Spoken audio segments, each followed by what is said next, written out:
Luka Doncic in that story last night, a superstar making a basket with tears in his eyes. Regular season game, regular season doesn't matter. Regular season is stupid. Who cares? What I saw last night, the power of sports, the power of the story,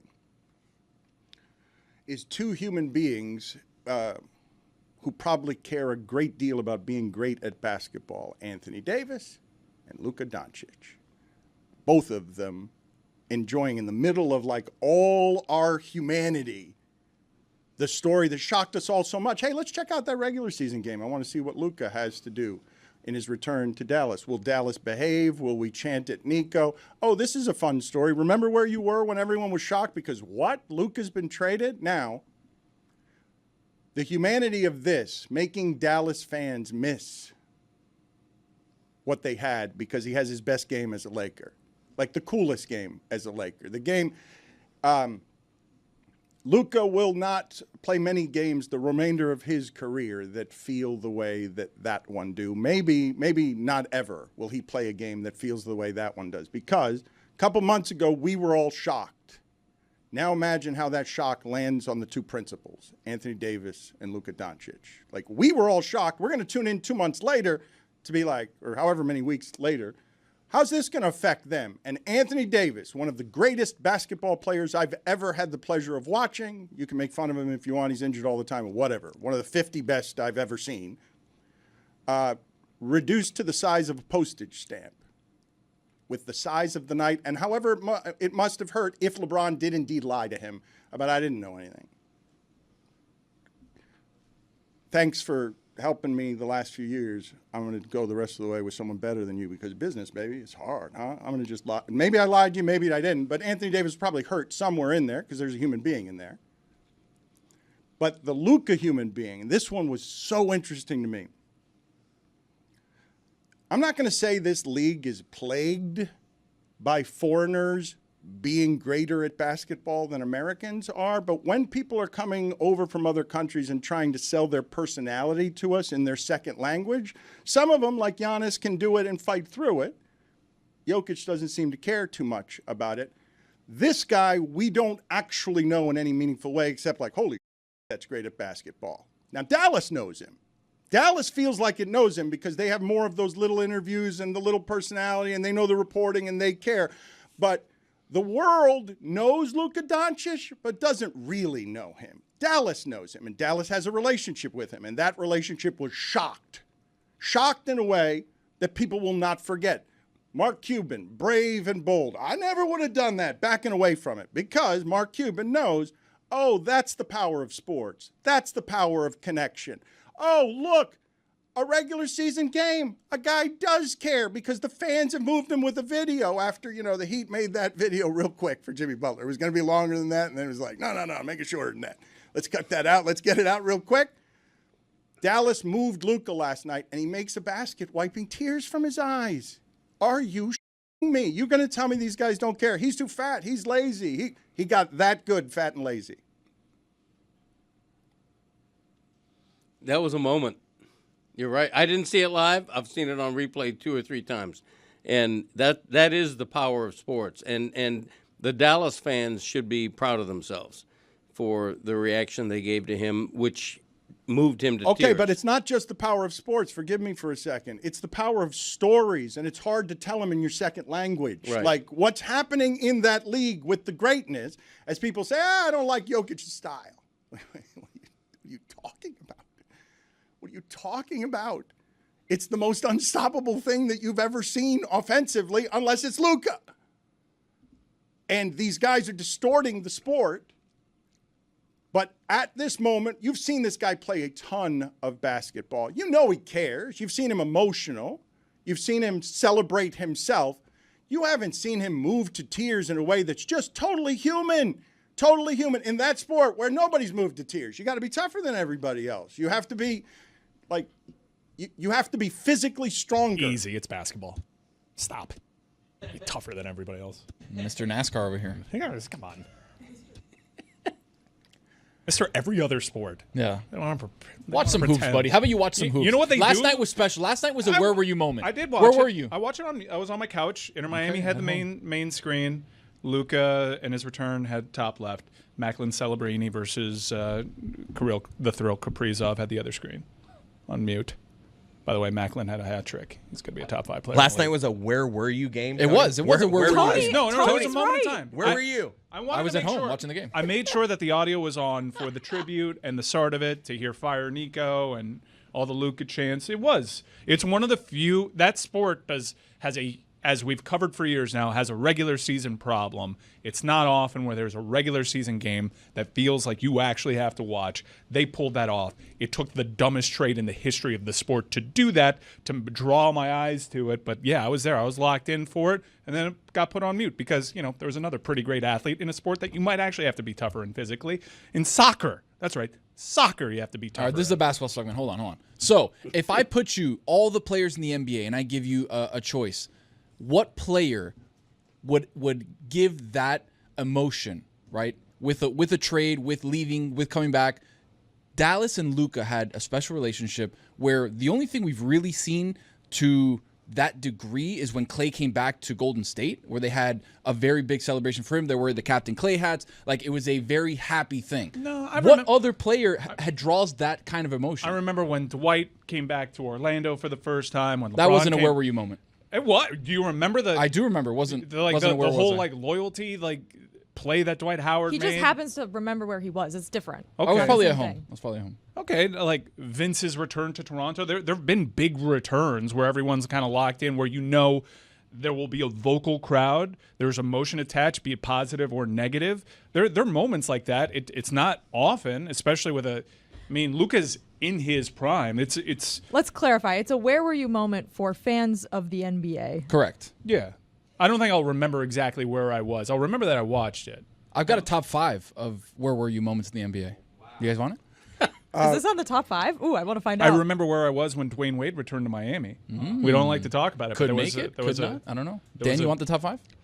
I'm not sure if I want that top 5. I need to think about this for a second, because if we're going to rank that in terms of moments, I will say that Luka is going to have a career with an unfathomable a number of moments, and he will never forget that one. Like, that will be very high. Making a basket with tears in your eyes, showing America more of yourself than you've ever shown in a game we were all watching is the power of stories. It's not just the power of sports. Like, this sport has been great at trafficking in the stories, as we don't care about regular season basketball, introducing us to stars who have revealed themselves to us more than the guys in football.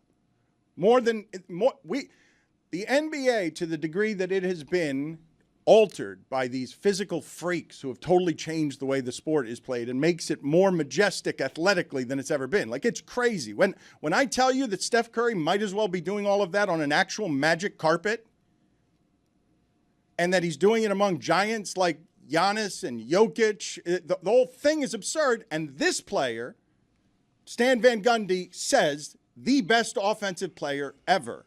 Hasn't been so with the Lakers. Try and figure it out with LeBron, the smartest player in the history of the league. How do I figure out how this fits and stop going 6 for 19 from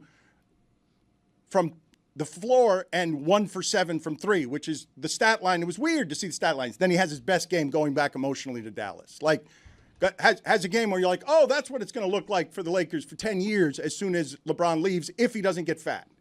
It's an incredible moment. You know what I loved about that last night was that it changed everyone's perception about Luka. It humanized him. It made him likable. What are you doing with Luka? No. When was he not likable? I'm with He's Greg. always been likable, though. I've always liked him, but there aren't many connection points, Right. and that was that was Luka connecting to an audience in a Yes. profound way that we hadn't quite experienced if you just follow the sport. Yep. But I feel like we got that, like his interview with the Lakers the week after he was traded. I where agree he was with just Chris. like, Yeah, I think was sad. I think like the entire trade week was pretty heartbreaking, and we saw this level of emotion from him then. So to see him come back, I think it adds weight because we already know how meaningful the city was to him and how he was really just taken aback and stunned by the trade. So when he came back, they played the video for him. He was emotional, and then he ended up having a fantastic game. He played great. The Lakers won, and I think it just sort of like, at least in this season, solidified what an insane move this was for Dallas to make. I think the other thing too is the sport moves fast, but he was single-handedly brought them to the NBA Finals last year too. Like that was his real like coming on. I was like, all right, this is Luka. This is a guy who can drag a team in Dallas who nobody thought would make it to the NBA Finals to the NBA Finals. Oh, just so you know, the most surprised I was last year is when Dallas got past OKC, because I thought what OKC is this year is what they were about to become last year, and Luka's would stop that. OKC goes to Dallas, loses Game 6. I thought I'm like, OKC's better. Oh no, Luka's better. Luka's more experienced, even though he's young too. The thing that I found most interesting about all of this, though, in the center of it, the core of it, we were shocked when it happened because they traded the player. Luka and those fans are shocked because they traded that relationship. Like, that's the thing. It's not just, it's seismic as a transaction, lacking the humanity, where all of us are like, oh, holy.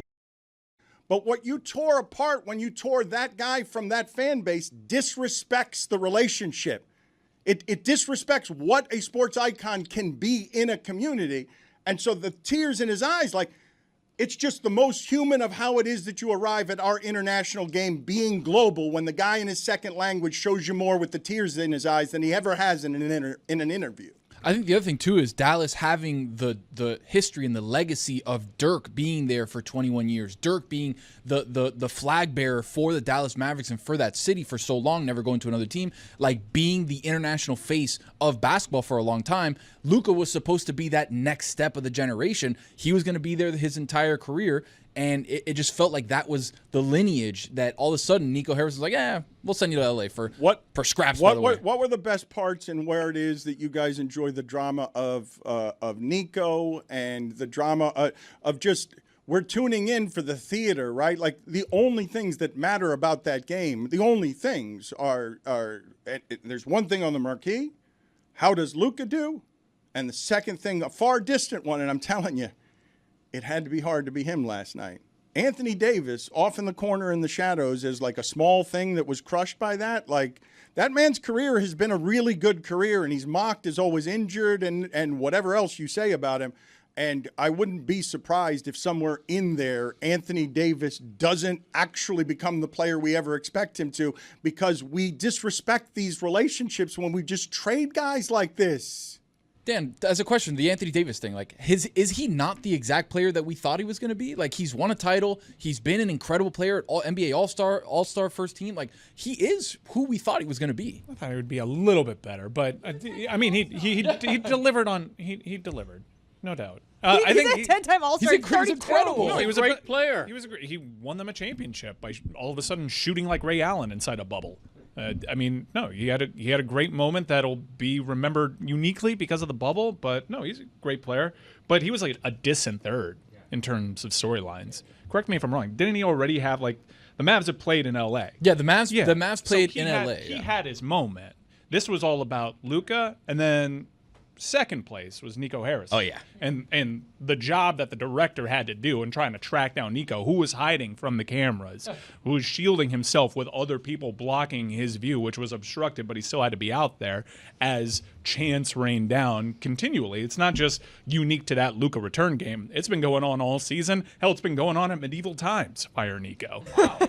Which still tickles me. The thing that got me, Dan, it wasn't anything that happened on the court. It was, well, I guess it did technically happen on the court. It was his interview after the game where he was like, I get to sleep in my bed tonight. Yeah. I was like, oh, my chest.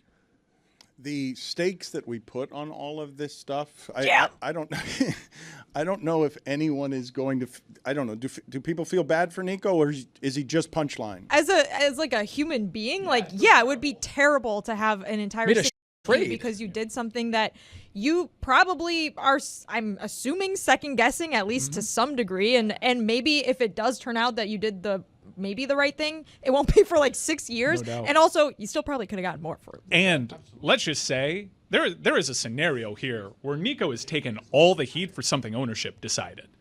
He doesn't make that move without ownership feeling strongly about this. That is a move that you have to have your convictions about. And Nico is taking the entire brunt of it as a new ownership group, which follows a very popular owner, just kind of lets Nico out to dry in this scenario. I think it was more Nico than anything else. I think the Dumont family and the Allison family have kind of like let him do his thing. He's had trades that have worked out in the past, but this one they were like, all right, are you sure? Well, are you sure? But my point is, even if I don't that's think it not was the management. case, we wouldn't know. And like, yeah, there's a case there that he should just be wearing a hot dog costume the entire time because he's a person that did this. But can we just for a second though, because surely you guys find this part of it interesting, I would think.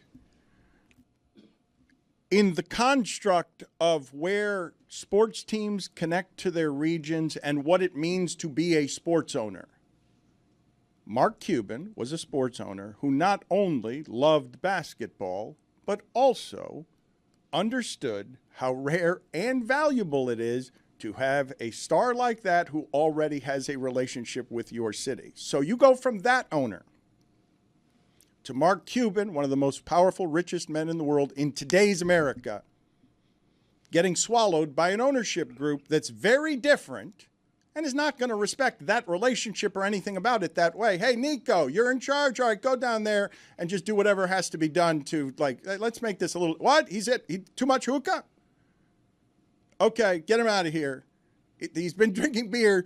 What? Yeah, no, he's a top 5 player all time offensively, and Stan Van Gundy says the best he's ever seen offensively, and he's 25 years old, and you need to have that for 10 years. Yeah, just trade that. And now new ownership does what? It really wildly disrespects the previous relationship, blasphemes against it, and feels like it doesn't care about its customers, so you get protests in the street. And also, I wasn't saying this, but some people were saying Mark Cuban hugging him on the court after the game was a little look at me, Louie. I'm not saying that, though. Why wouldn't you say that? 'Cause someone else said it. Look at me, It's been fun to watch Mark Cuban squirm around, just like, yeah, they own it now. I don't have any power. They did the bad thing. You guys still love me? No? Please?